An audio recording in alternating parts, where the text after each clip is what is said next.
Vous pouvez saluer les deux personnes qui sont à côté de vous.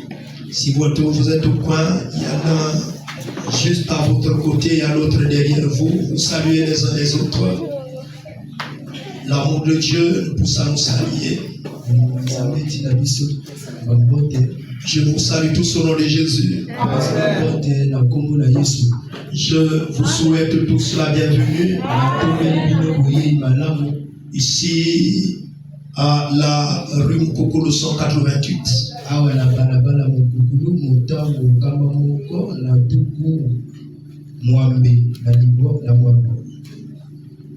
À Brazzaville.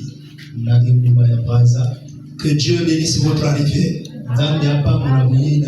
Que votre présence vous fasse rassasier les bienfaits de Dieu. Si quelqu'un a levé les pieds, dit Amen. Amen. Pendant que tu vas écouter ce message, je te conjure de faire très attention.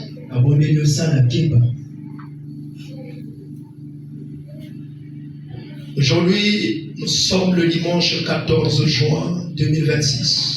Le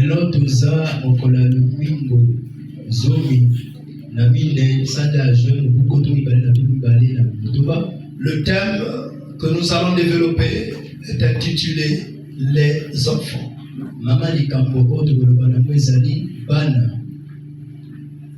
Le thème que nous allons évoquer ce matin est intitulé Les enfants.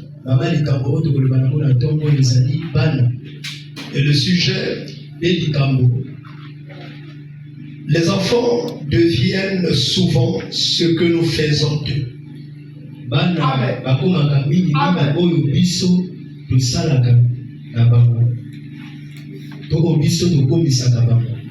Merci. Les enfants deviennent souvent ce que nous faisons d'eux.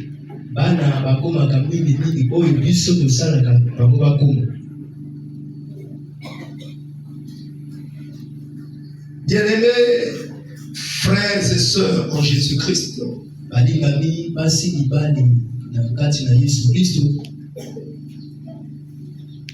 par la grâce de Dieu,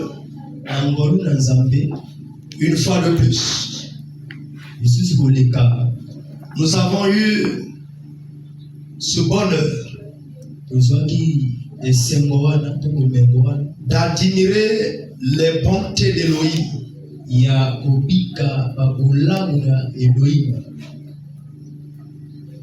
Par la présentation devant le Seigneur. Devant le Seigneur Dieu dans son église. La communauté évangélique Jésus-Christ est roi et Seigneur. Communauté évangélique Jésus-Christ est roi et Seigneur. Une jeune sœur, la sœur Brianna, Faustine Syrienne et Lembela. Et vous regardez gauche à droite, vous me dites, mais où est la sœur? Et simplement parce que les chrétiens ont pris l'habitude de venir à l'église en retard.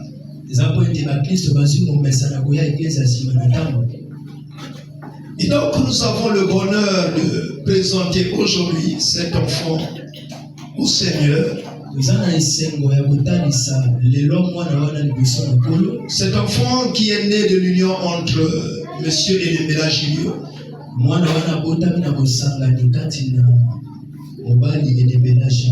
et avec l'une de nos sœurs que nous connaissons tous, la sœur Princilia aussi, et qui est en train de nous arriver. En cela que toute la gloire revienne à Elohim, le Dieu Tout-Puissant. Mes amis, frères et sœurs, ah oui, nous ne cessons de rendre grâce à Elohim Iyo biso tozo lembate otonda Elohim pour ses bienfaits. pona babolamu na ye. Ce matin, je parlais à l'école du dimanche. Na ntongo yo nazala koloba na etelo yenga. Je leur disais, Dieu nous fait beaucoup de cadeaux. Et nous devons lui rendre grâce à cause de ces cadeaux.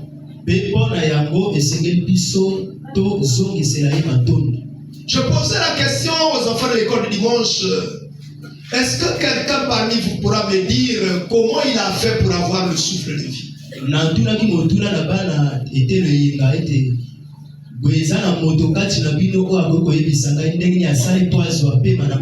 Personne ne le savait. Ni toi ni moi on ne peut l'expliquer. Le souffle de vie. Le souffle de vie est un cadeau que Dieu nous fait chaque jour. Qu'est-ce que toi et moi nous avons fait de mieux que ceux qui sont décédés par exemple hier ou encore ce matin?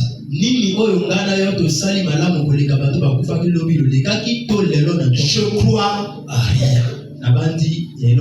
Mais la grâce de Dieu, qui est la grâce d'un bon père, a voulu simplement que nous soyons encore vivants. Et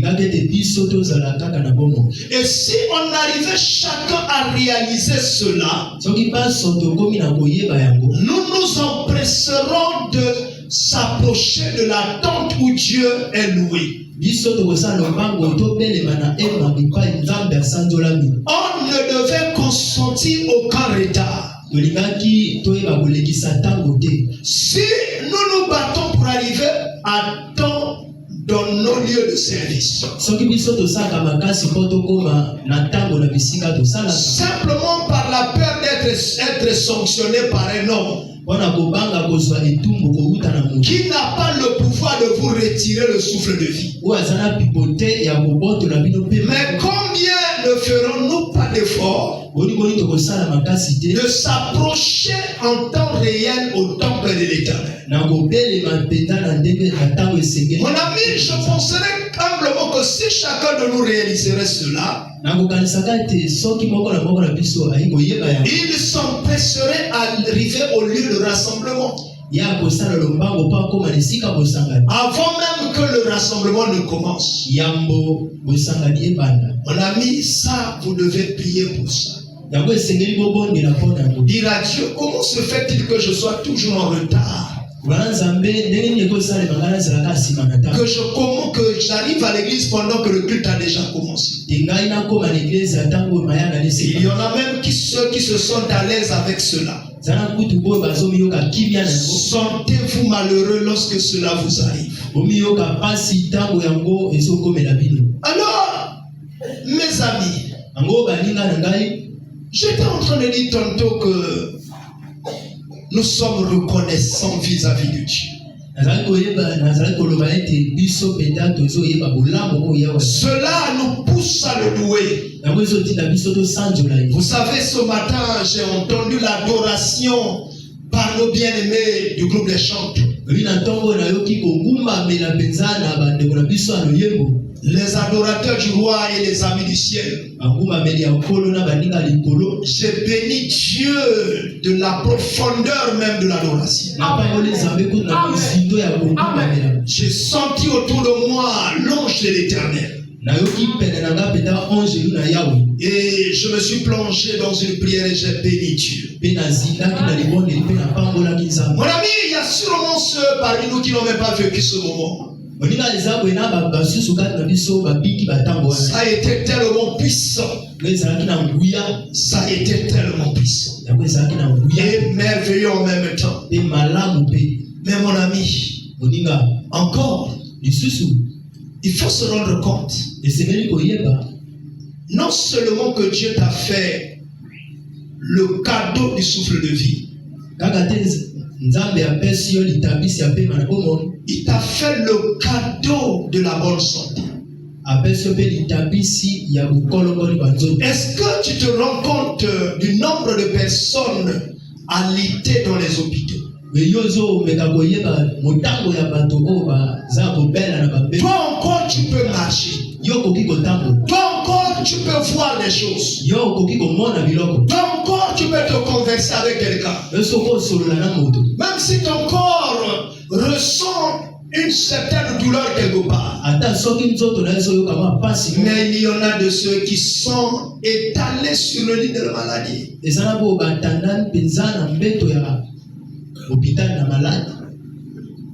Pas capable de prononcer un seul mot. Même de bouger le bras. Mon ami, on a eu encore cette grâce de se retrouver dans une ville où il n'y en a pas de guerre. Tu pouvais te retrouver en Afghanistan. Tu pouvais te retrouver dans un pays où parfois vous êtes en pleine prière, il y a un attentat qui arrive. Nous devons rendre grâce à Dieu pour ces choses. Cela devait nous motiver pour venir dans la maison de Dieu. Mais aujourd'hui, nous devons particulièrement rendre grâce par l'enfant qui va être présenté au temple. Dans la Bible, il est dit dans le Psaume 127, le verset 3. Je prends seulement la première partie. Les enfants sont un héritage de l'Éternel. Je ne sais pas si vous comprenez cela. Les enfants sont un héritage de l'Éternel. Alors, je veux que les mamans, les papas qui sont ici, qui ont des enfants, cessent de dire à mon enfant à moi.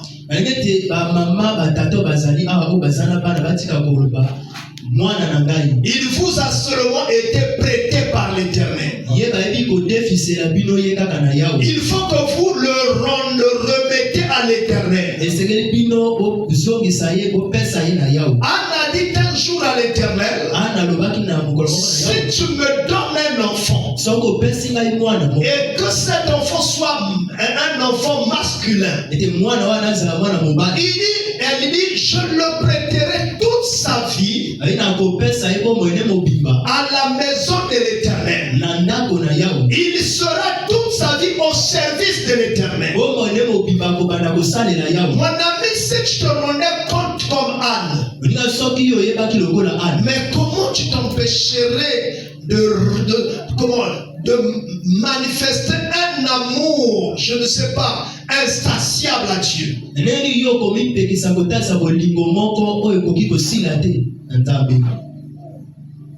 Dieu est la source de ta respiration. Dieu est la source de tout ce que tu possèdes.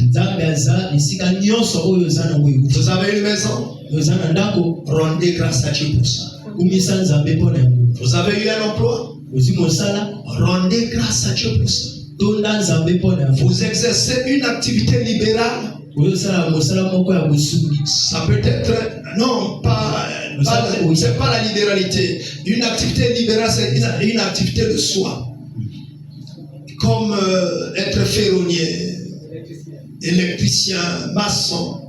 Rendez grâce à Dieu qui vous a rendu capable de faire cela.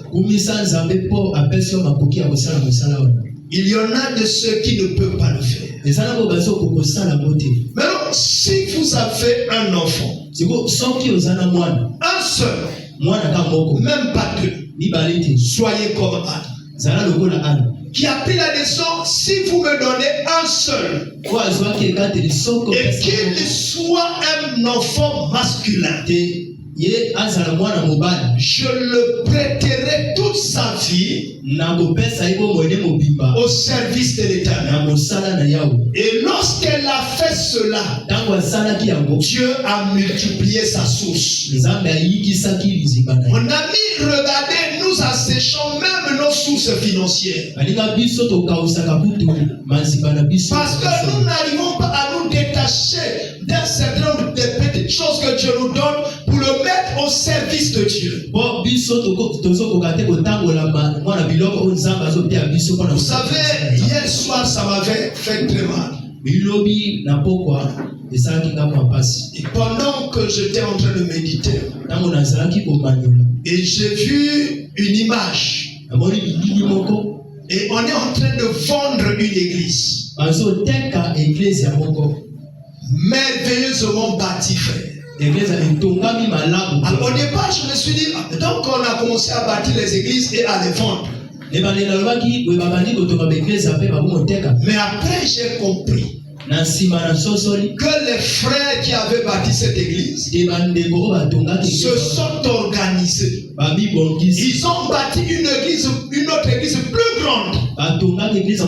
Mais pourtant, cette église est très très grande qu'ils sont en train de vendre. Mais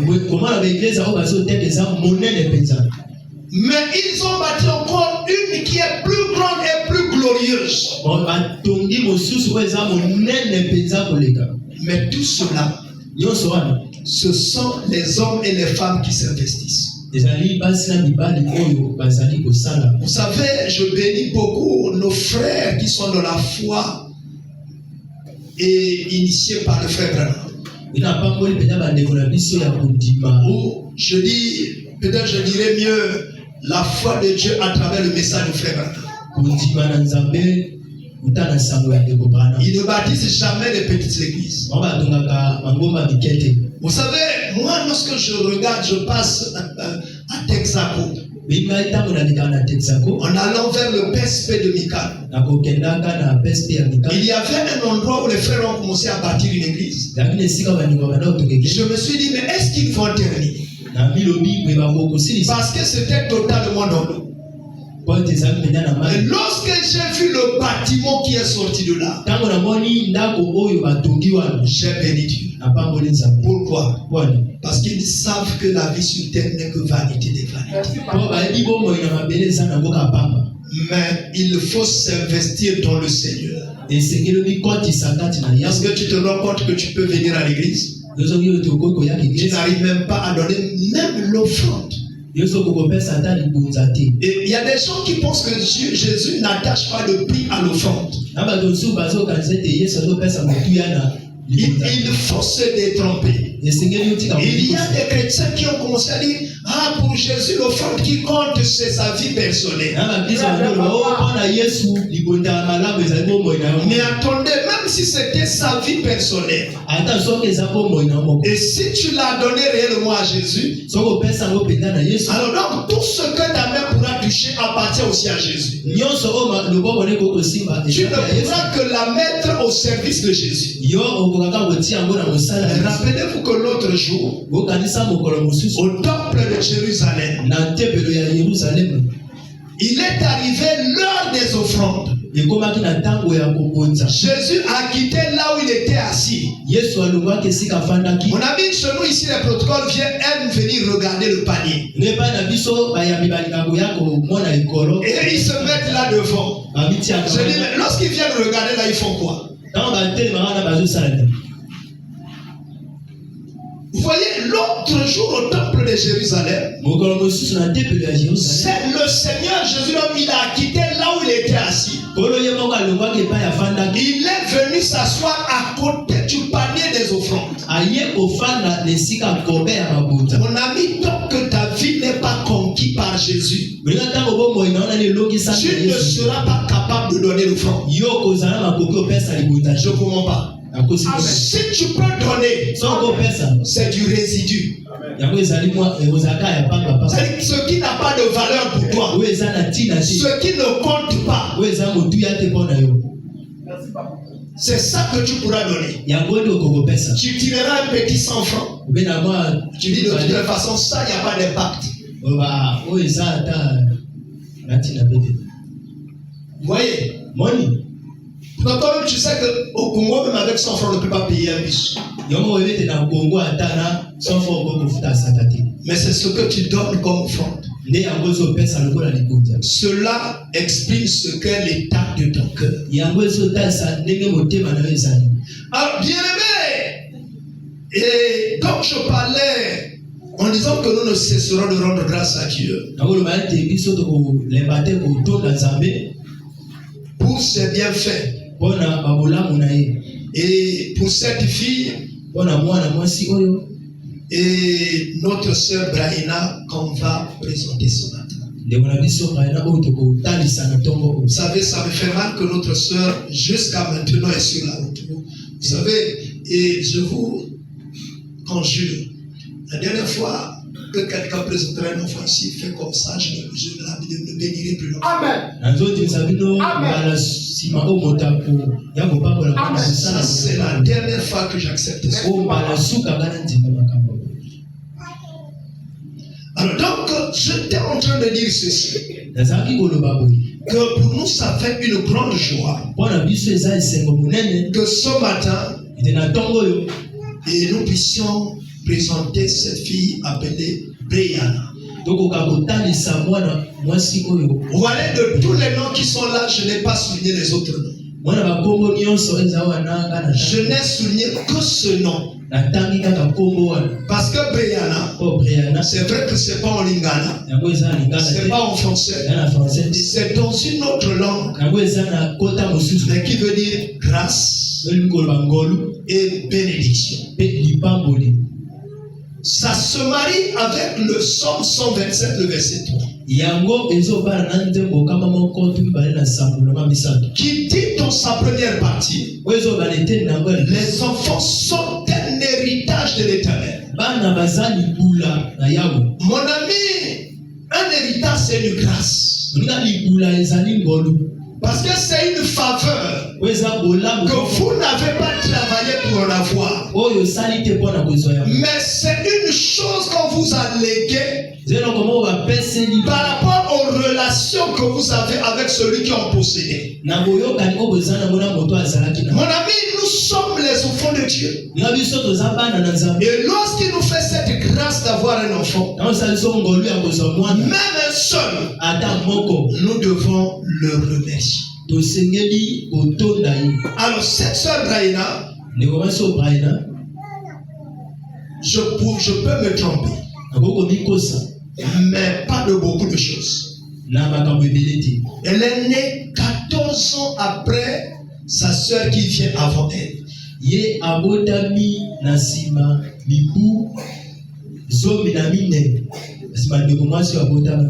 Vous pouvez vous rendre compte? 14 ans après, même 10 ans après, tu ne peux plus t'imaginer si tu vas avoir un enfant.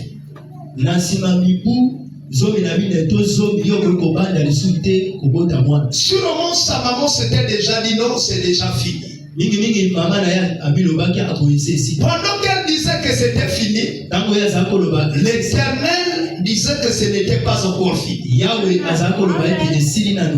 veux dire à quelqu'un ici qui traverse une situation quelconque. Je ne sais pas si c'est le travail. Je ne sais pas si c'est la santé. Je ne sais pas si c'est le voyage. Je ne sais pas si c'est le commerce. Je ne sais pas si c'est le mariage. Je ne sais pas si c'est quoi ou autre que je pourrais dire. Et même lorsque ça semble pas marcher, vous ne pouvez pas vous décourager.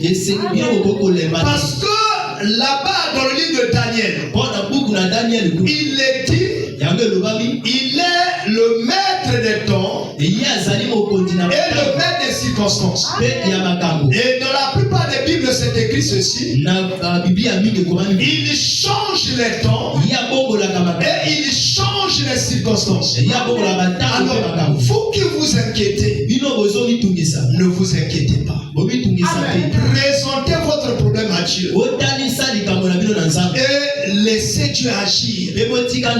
Lorsque vous êtes dans un véhicule, lorsque vous êtes dans un bateau, lorsque vous êtes dans un avion, lorsque vous êtes dans un train, Même si votre bagage était lourd, lorsque vous rentrez déjà dans ce bateau, dans ce moyen-là, dès que vous déposez votre bagage dans ce moyen-là, la charge là ne vous revient plus. C'est le moyen qui transporte le bagage. Christ est la seule personne qui prend sur lui nos charges.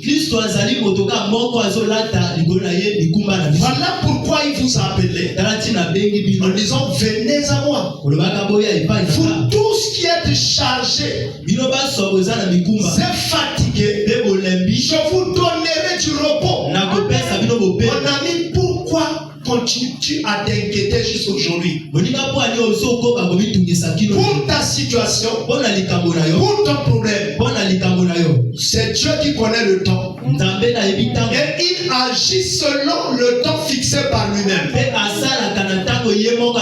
Il n'agit pas selon le temps des hommes. Il agit selon le temps fixé par lui-même. Est-ce que quelqu'un croit que c'est la parole? À partir d'aujourd'hui, ne t'inquiète pas. La Bible dit recommande ton sort à l'Éternel. Mets en lui ta confiance. Et lui, il agira. Mais ne te demande pas quand il va agir. Le quand là, c'est lui qui connaît. Demande à Sarah quand est-ce qu'elle a eu un enfant. Et même Abraham s'était moqué de Dieu en riant lorsque Dieu avait dit qu'il lui donnera un enfant à sa femme Sarah. Et il a dit, est-ce qu'un homme de son temps peut encore avoir un enfant? Est-ce que Sarah qui a 90 ans pourra encore donner un enfant? Dieu savait que Abraham avait dit. Mais il a fini par donner l'enfant. Isaac a fini par naître. Maintenant, je reviens pour qu'on aille terner pour la sœur Brianna. Oh, notre sœur est déjà là ce matin. Oh. Et la sœur Brianna, je disais que ça voulait dire grâce. Et ça voulait dire bénédiction. Alors donc, un enfant, c'est d'abord une grâce. C'est aussi une bénédiction. Et je disais encore que vous voyez l'écart qui la sépare avec sa sœur. Et cela doit faire de tête que chacun de vous ne puisse pas désespérer, même si son problème tarde à être résolu. Si quelqu'un croit qu'il dise Amen. Je t'ai pas entendu. Si quelqu'un croit qu'il dise Amen. Que Dieu t'accorde cette chose-là parce que tu as dit Amen. Amen. Lorsque vous allez rentrer chez vous, ne soyez plus troublés. Ne vous posez plus la même question. Si quelqu'un te dit comment vas-tu, ne commence pas à raconter tes difficultés. Dis-lui tout va bien.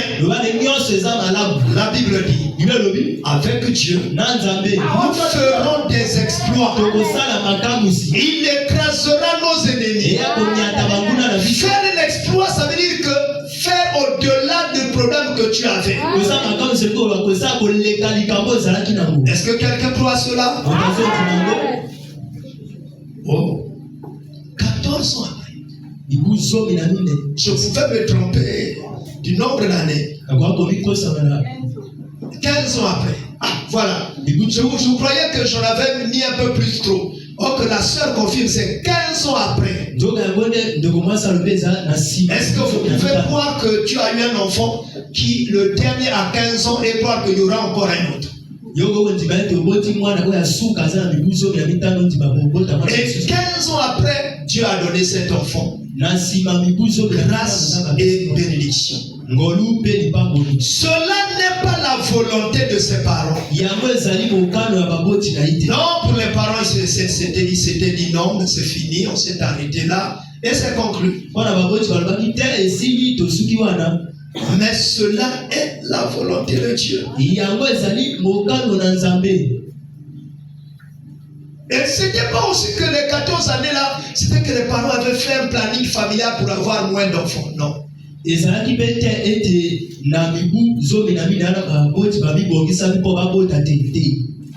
c'était arrivé comme ça. Mais 14 ans après, quelle grâce. Quelle gloire. Quel que soit ce qui vous arrive, rendez grâce à l'Éternel. L'autre jour, je parlais avec une sœur.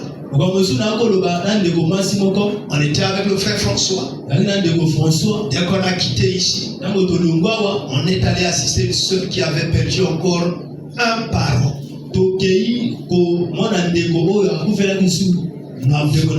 Après avoir perdu son père. Et qui ne comprenait pas du tout pourquoi cela est arrivé. Il faut tout laisser entre la main de Dieu. Dieu fait chaque chose bonne en son temps. Il ne dépend pas du temps des hommes. Il a son temps à lui-même.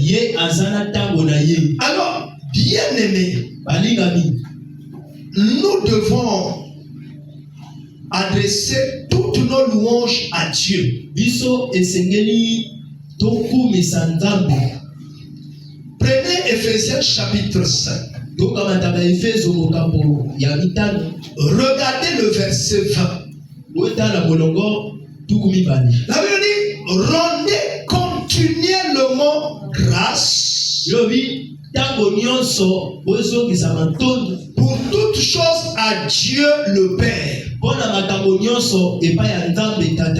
Au nom de notre Seigneur Jésus-Christ. Ephésiens 5:20. La Bible nous dit, rendez continuellement grâce. C'est une recommandation. Un enfant de Dieu doit toujours reconnaître ce que Dieu a fait. Sa reconnaissance doit se manifester à travers les actions de grâce. Je lisais quelque part, là-bas dans Jacques 5,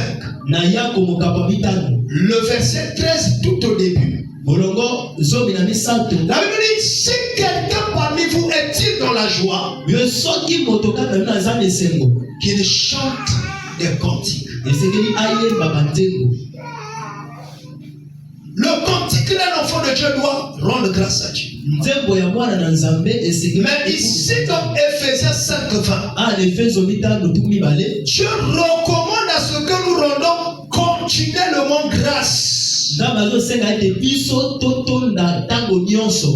pour toutes choses. Même pour la nourriture, on doit rendre grâce. Même pour le lit, on doit rendre grâce. Il y a des gens qui ne rendent grâce que lorsqu'ils s'est mariés. Et ce qui m'étonne aujourd'hui, lorsque les filles de Dieu se marient, elles se font coudre les mauvais habits pour rendre grâce à Dieu. Non. Lorsque Dieu a fait grâce, faites des choses qui lui donnent aussi louange et adoration. L'autre jour, je disais ici, vous voyez un frère, il est béni par Dieu. Il commence à organiser des fêtes. Mais il va louer un bar païen pour faire une fête.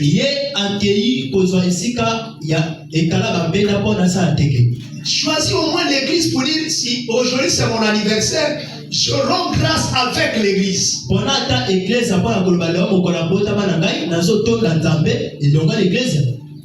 Vous êtes bénis dans votre service. Opambola mina mosala na Venez partager cette joie avec l'église. yaka kokabole sengo wana na église. Dans tous les domaines. Na bitando nyonso. Vous avez semé quelque part. Obi kolona isika. Et le champ a produit avec abondance. Pe elanga eboti penza na bofuluki. Partagez cette reconnaissance avec l'église. Kabola penza nyonso wana na église. Est-ce que quelqu'un le croit ainsi? Amen. Amen. Ah, nombreux ne disent pas amen. Ebele bazo amen eti. Parce que ils trouvent difficile de partager leur bien avec les bien-aimés. Est-ce que quelqu'un est capable de manger son pain avec son bien-aimé? Mes amis, ce jour ici est un jour que nous devons traduire notre joie. Comme les rois mages, en offrant à l'enfant qui va être présenté des cadeaux.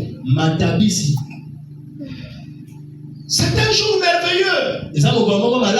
Le roi mage s'est rendu compte du cadeau du ciel. Ils ont lu les étoiles. Et l'étoile les a guidés là où était le cadeau du ciel. Ils ont dit, mais nous on ne peut pas aller voir le cadeau du ciel sans rien. Et ils ont pris des cadeaux les plus précieux. À nombreux, lorsqu'on bénit les enfants, ils viennent avec les cadeaux qui n'ont aucune valeur, aucune considération. Et d'autres n'emmènent même rien. Mon ami, tout ce que nous avons nous vient du Seigneur. S'il y a une occasion de le remettre au Seigneur, remettons-le au Seigneur. On ne perd rien. David dit, jette ton pain à la surface de l'eau. Un jour tu le retrouveras. Celui qui ne sème pas ne peut pas récolter. Est-ce que quelqu'un dit amen? Amen. Non, que tu dises amen ou pas, c'est une parole biblique, c'est la vérité. Est-ce que vous croyez que c'est cela? Celui qui ne sème pas ne peut pas récolter. D'ailleurs, Job a témoigné. Il dit, je venais en aide à l'orphelin. Jeter le pied du boiteux. Jeter le pied du boiteux.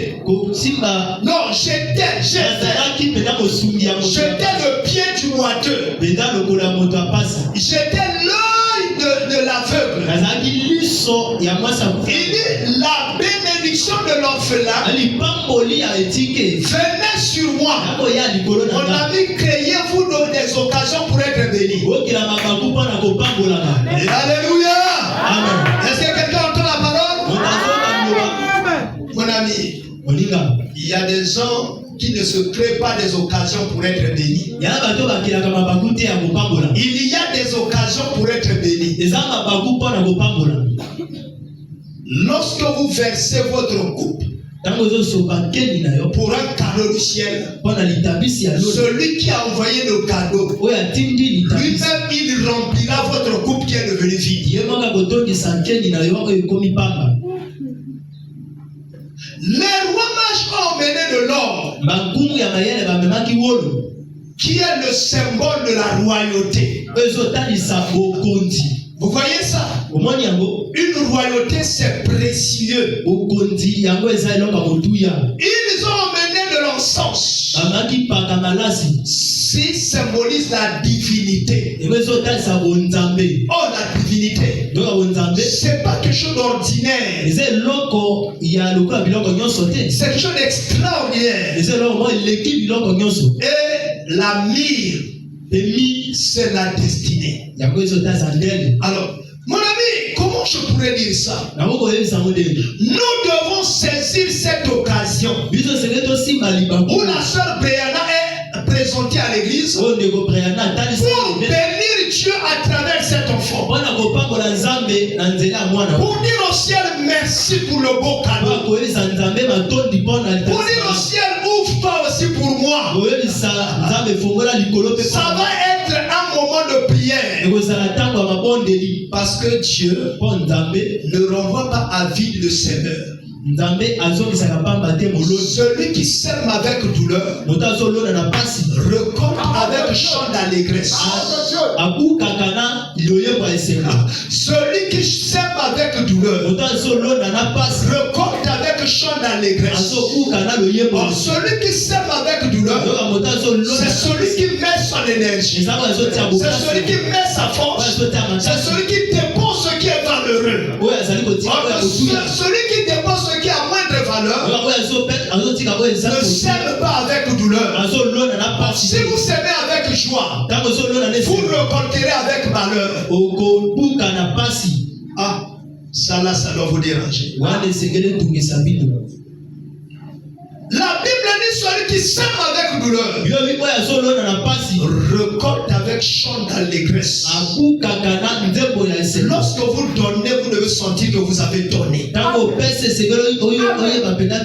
Ne donnez pas à un frère, même s'il est pauvre, une chemise déjà déchirée. Tirez de votre garde l'un des plus beaux vêtements que vous aimez. Et vous donnez.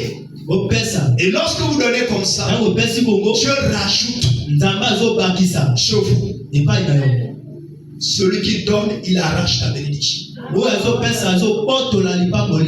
Toi qui reçois, tu t'appauvris. Il faut refuser que tu sois toujours celui qui reçoit. Est-ce que quelqu'un croit à la parole? Amen. Alors je vais pour qu'on aille plus loin.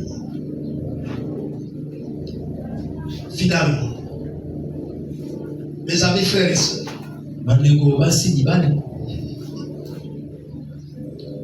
lorsque je suis en train d'évoluer sur ce sujet, en comprenant que nous devons témoigner notre amour ou de notre amour de ce que Dieu nous a envoyé un enfant à travers nos cadeaux. Cela fut le cas lorsque le Seigneur Jésus est venu au monde. Est-ce que vous voulez que je lise? Mais je vous donne seulement la référence. Matthieu chapitre 2, le verset 1er et le verset 10. Mes amis frères et sœurs, l'enfant Jésus est devenu plus tard un grand enseigneur.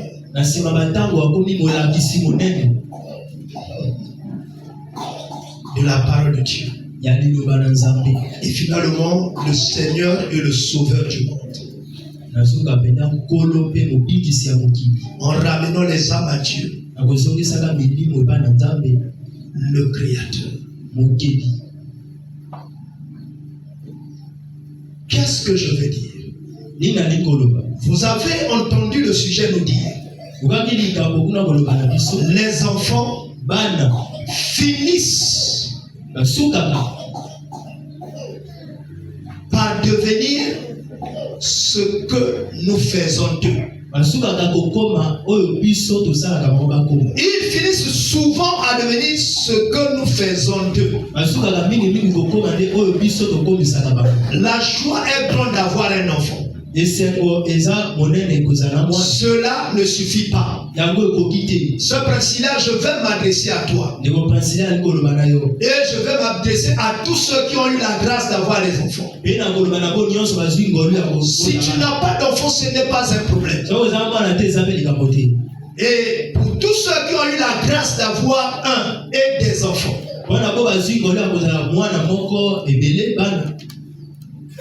Je vais m'adresser à vous maintenant. Les enfants finissent par devenir ce que nous faisons d'eux.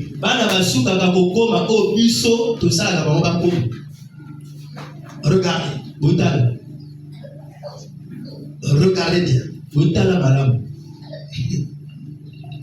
L'enfant peut être prédestiné à devenir une bonne personne.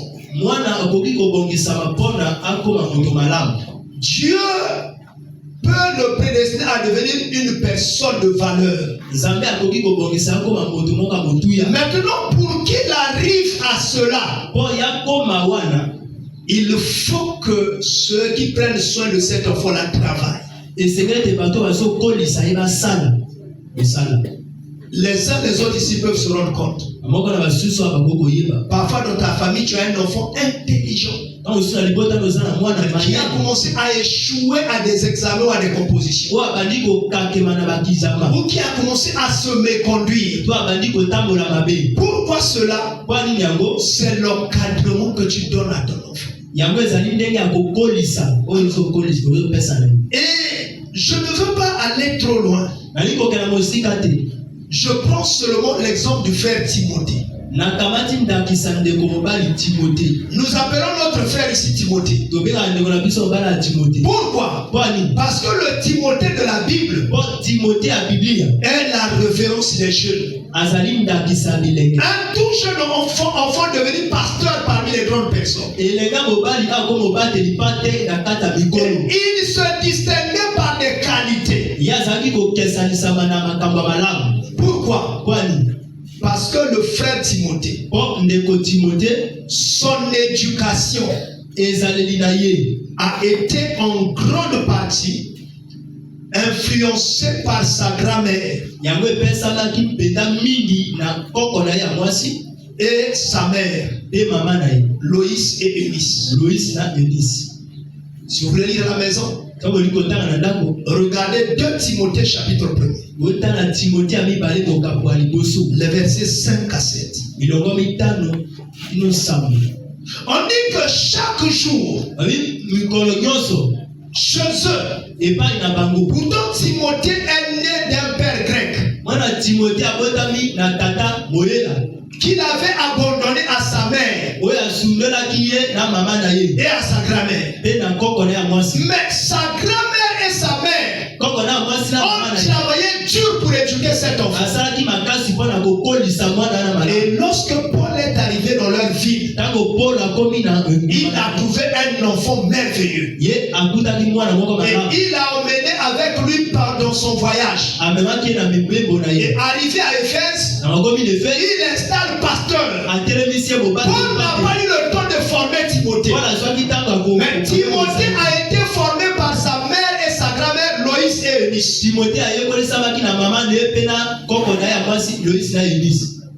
Chers parents, nous avons la responsabilité de bâtir la vie de nos enfants.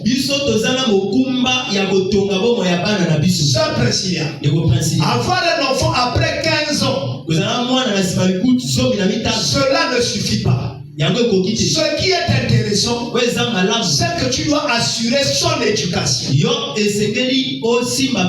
Nous pourrissons la plupart du temps l'éducation de nos enfants. Lorsque nous nous querellons entre parents tous les jours à la maison, nous nous battons tous les jours à la maison. Est-ce que nous pensons à l'avenir de nos enfants? Comment seront nos enfants? Il y a des gens qui ont seulement la joie d'avoir des enfants. Oh, Dieu m'a donné des enfants. Dieu m'a donné des enfants. Cela ne suffit pas. Vous avez un enfant mal éduqué, mal orienté, sera un souci pour ses parents. Mon ami, regardez la DGSP est passée ici à Brazzaville. Est-ce que la DGSP a tué tous les enfants de Brazzaville? Alléluia. Amen. Alléluia. Amen. Est-ce que la DGSP a tué tous les enfants de Brazzaville? Mais lesquels ont été tués? Mais ce sont les enfants qui ont brillé par des antivaleurs. Donnons la mort aux innocents. Devenons les chefs de gang. Mon ami, chaque jour tu dois regarder ce que ton enfant fait. Sœur Priscilla, tu dois tous les jours parler avec tes enfants. Vous savez la mauvaise habitude que nous avons, c'est seulement de gueuler nos enfants.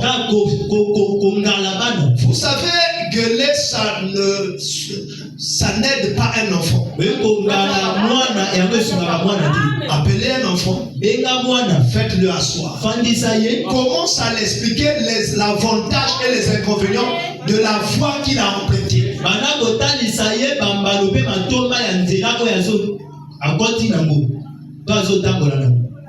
Et cet enfant, lorsqu'il va grandir, il va se rappeler de ses conseils. Est-ce qu'un frère peut lire Proverbe chapitre 3, les versets 1 et 2?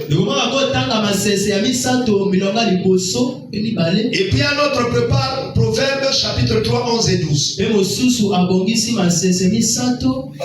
Proverbe chapitre 3, 1 et 2. Je suis vers la fin. Proverbe chapitre 3, 1 et 2. Allons-y, frère. Lisons la parole de Dieu dans le livre de Proverbes, le verset 1 et 2. Nous rendons grâce à Dieu. Mon fils, n'oublie pas mes enseignements.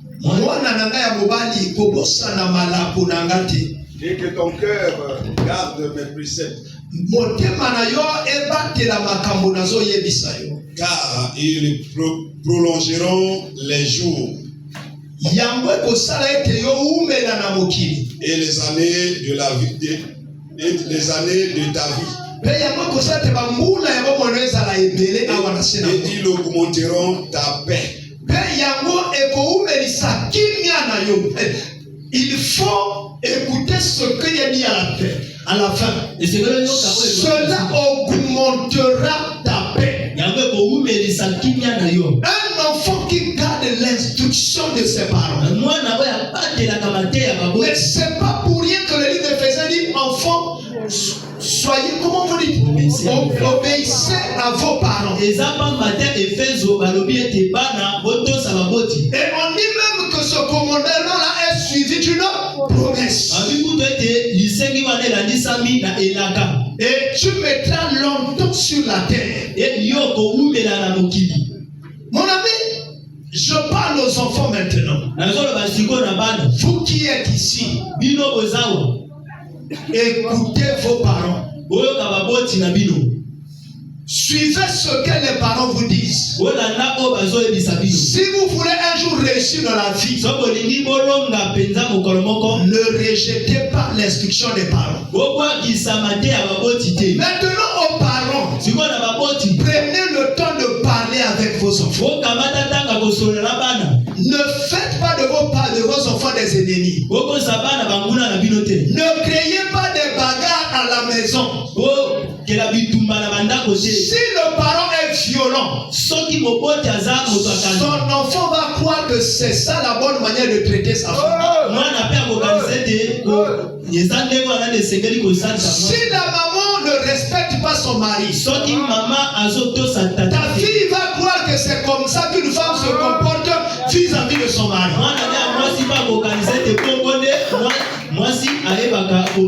Et lorsqu'elle ira dans son foyer, elle va agir de cette manière. On viendra t'appeler tous les jours. Amen. Apprenez à vos enfants de travailler. Ne regardez pas les enfants comme, je ne sais pas, des bijoux. Apprenez-les à travailler de leurs propres mains. Si un enfant n'a pas appris à travailler, il deviendra la charge des parents. Même lorsqu'il aura grandi. Est-ce que quelqu'un croit que c'est la vérité? Amen. Tu ne dis pas amen parce que tu ne veux pas faire cela. Le malheur, c'est toi qui en subiras. Il y a aujourd'hui des enfants. Il est déjà devenu grand. Mais il va toujours manger chez les parents. Parce qu'il n'a jamais appris à travailler de ses propres mains. Maintenant, vous avez eu l'opportunité ce matin d'écouter ce message. Commencez à être sérieux avec vos enfants. Hein, sœur Julien? Ne dis pas parce que oh non, c'est mon seul enfant, je dois le traiter, je dois faire comme ceci, il ne doit pas travailler. Non.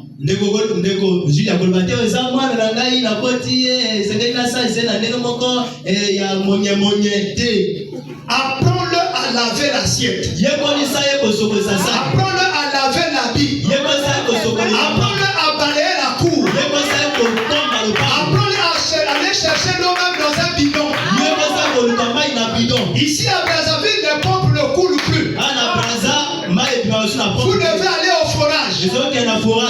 Apprends à ton enfant de le faire. S'il est capable de porter un bidon de 5 litres, vous allez déjà avec lui. Le jour où on sera capable de 10 litres, vous lui donnez les 10 litres. Au fur et à mesure qu'il grandira, il intériorisera cela. Toi, ça va te libérer. Et lorsque tu auras vieilli, cet enfant-là sera capable de t'aider. Vous savez, nos enfants ont acquis une mentalité corrompue. Son temps est déjà passé. Maintenant, c'est notre temps. Moi, je vis ma vie avec ma femme. Et surtout, les femmes de jeunes ne veulent plus regarder les belles-mères. Oh, elle aussi, elle est venue faire quoi ici? Mais tu t'es marié avec son enfant. C'est parce qu'elle a éduqué cet enfant.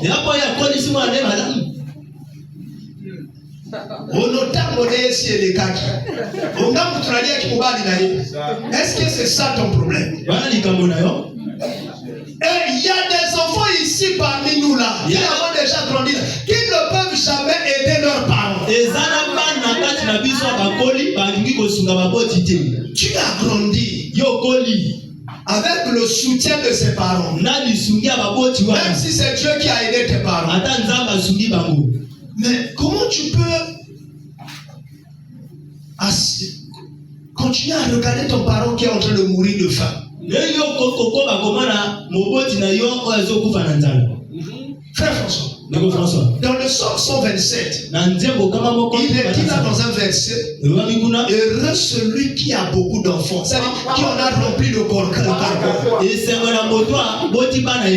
Parce que le jour où il sera en face de l'ennemi, ces enfants-là vont combattre. Ton parent n'a même plus un pantalon. Ta mère n'a plus de paille. Et il mange difficilement. Pendant que toi tu mets la nourriture dans la poubelle. Vous savez, ça là, ça va de ce que nous avons fait de nos enfants. Éduquons nos enfants. Prenons soin. Demain, ils ne deviendront que ce que nous ferons. Si nous voulons avoir des enfants qui ne travaillent pas, vous allez avoir des enfants qui ne seront jamais sérieux. Si tu fais tout et les enfants ne font rien, les enfants seront des incapables. Apprenez-les à travailler. Apprenez à vos enfants à respecter les grandes personnes.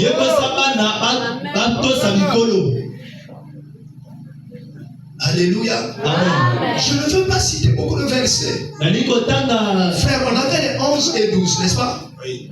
Proverbe 3, 11 et 12. Mon fils, ne méprise pas la correction de l'Éternel. Et ne t'effraie point de ses châtiments.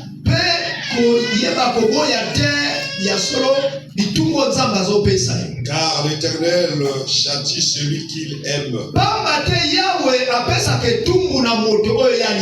Comme un père l'enfant qu'il chérit.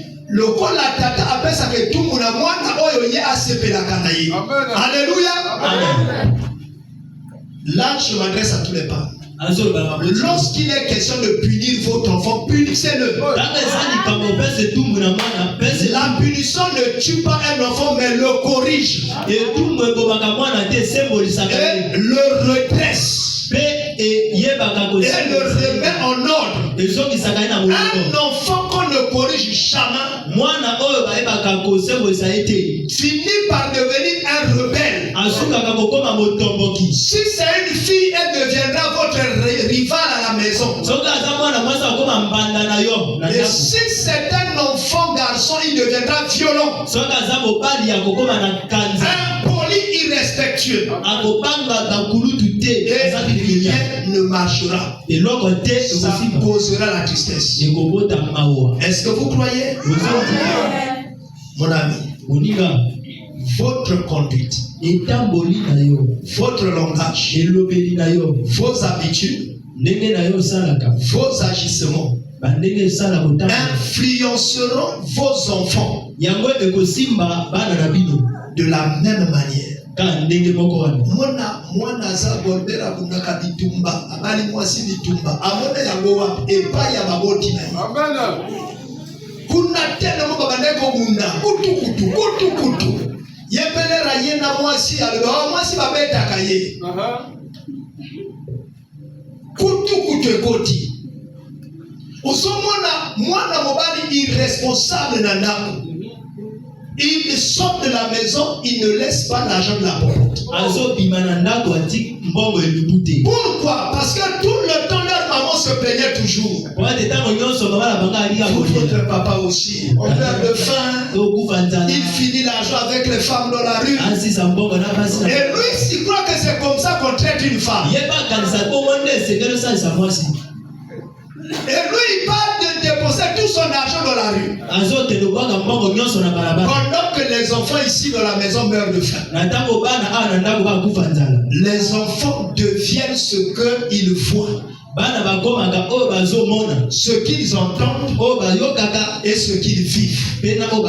Voilà pourquoi prenez soin. Papa et maman, même lorsque vous avez un problème à la maison, réglez ce problème au fond de la chambre.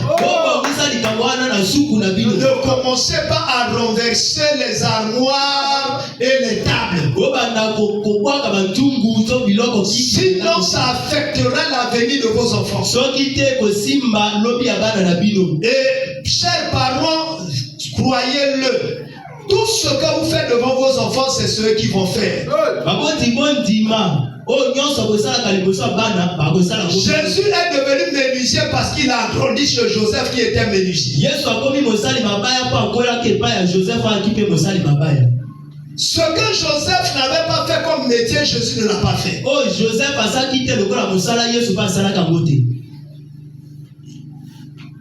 Donnez le bon exemple. Paul a fini par dire dans 1 Corinthiens chapitre 11, le verset 1er, soyez mes imitateurs. Comme moi-même, je suis imitateur du Seigneur. Le Seigneur avait montré le bon exemple.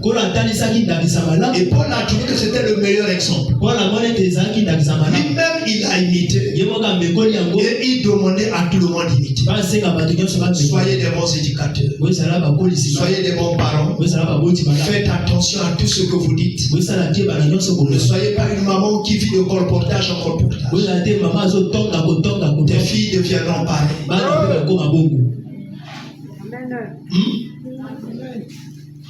Je vous entends pas dire amen. Je vous entends pas dire amen. Ne soyez pas les papas violents. Les frères qui ne sont pas encore mariés, sachez que le jour où vous allez vous marier, il y aura des problèmes que vous allez rencontrer. Mais que cela ne devienne pas des sources de bagarre. Le foyer est un cercle compliqué. Etaka libala eza esika moko kokoso. Mais ayez la maîtrise de soi. Ozala komikanga. Que Dieu bénisse sa parole. On va bénir l'enfant.